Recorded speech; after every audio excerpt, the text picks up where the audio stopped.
Welcome to this week's edition of World Crisis Radio, and this is Webster Tarpley reporting from Washington, D.C. So this week we had the long-awaited U.S. midterm congressional and related election, and the net effect of this is to massively confirm the warnings I issued starting in January 2008, in which I repeated then in two books, Obama, the Postmodern Coup, from March-April 2008, Barack H. Obama, the Unauthorized Biography, from August 2008, one in advance of the Pennsylvania primary, the second one in advance of the Democratic Convention, warning that Obama was the gravedigger of every progressive cause, the wrecker of the Democratic Party, and the guy who would open the door to a new period of militant reaction and perhaps even proto-fascist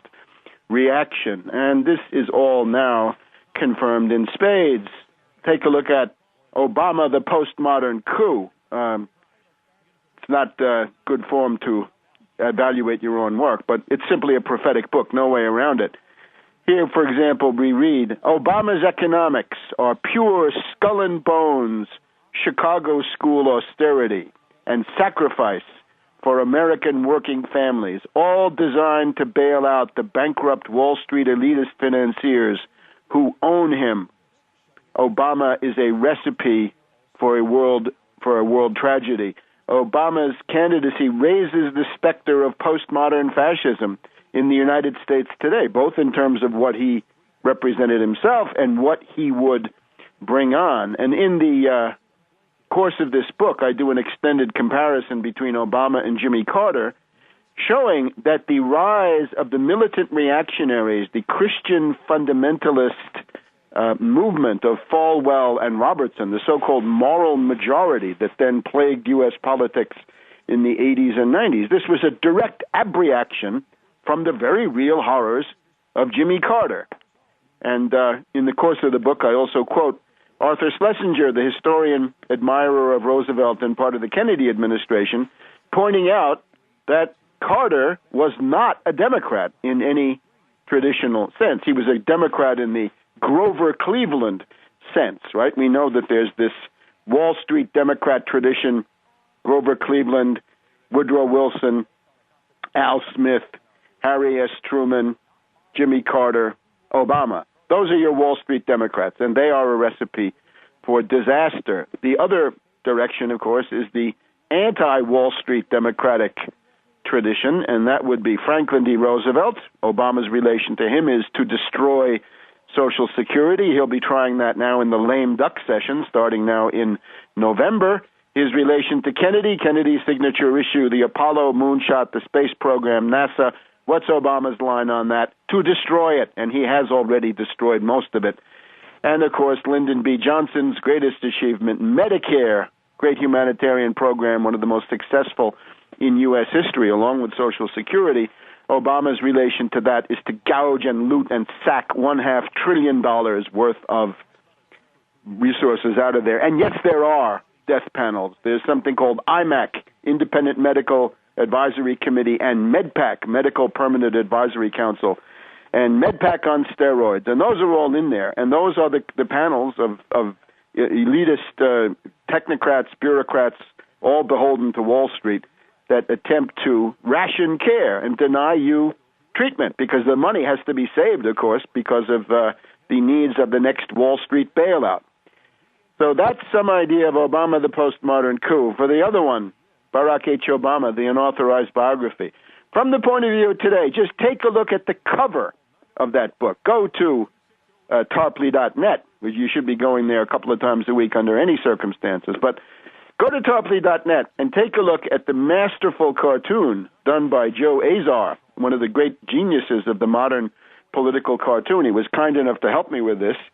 And here we see Obama, the aloof elitist, wrapped up in his narcissism, megalomania, a million miles away from the concerns of working families, with his snooty nose pointed up in the air, putting on airs, his dubious wife behind him, and then, of course, Rezko the gangster, pockets full of money, submachine gun, Chicago gangster, Bernardine Dorn, the Passionaria, of the Maoist and then terrorist weatherman wing of SDS, and Bill Ayers with his weatherman bomb, right, his typical anarchist bomb that he's about to throw, not to mention Reverend Jeremiah Wright, the foundation-funded provocateur, and his sign, God Damn America, and above all, Zbigniew Brzezinski with the strings attached to Obama's hands. But underneath all this mass of monstrous lunacy, the Democratic donkey crushed, essentially defunct, on the ground with this crew of individuals. And that's what we have now. And unfortunately, it's not funny because this represented the abortion of one of those key moments in American politics. It could have been a party realignment, right? We've had them every 30 to 40 years. You know the drill. 1896 confirmed the Republican dominance that had been around since 1860. 1932 opened the New Deal cycle, the best one we've ever had. 1968, unfortunately, closed it because of the foolishness of Johnson, his tragic suicidal flaw, going along with the Harvard boutique on the Vietnam War. The McGeorge Bundy faction convinced him to do it and to stay there. And, of course, the Kennedy assassination made this possible. Then, after 1968, 40 years later was 2008. So that was about time for one of these party realignments to take place. What we see now is that the demagogy of hope and change, the messianic rhetoric, the inflated utopian promises, the absolute hysteria around Obama cannot last. As I pointed out in Obama, the Postmodern Coup, if you run for office on a rational program of clearly defined demands, people know what they're getting, and once you're in office, you can say, look here, you congressman, I have a popular mandate to do exactly what I ran on, and you had better go along with it. When you run on hope and change, of course, that allows any fool to project anything he wants into that empty category.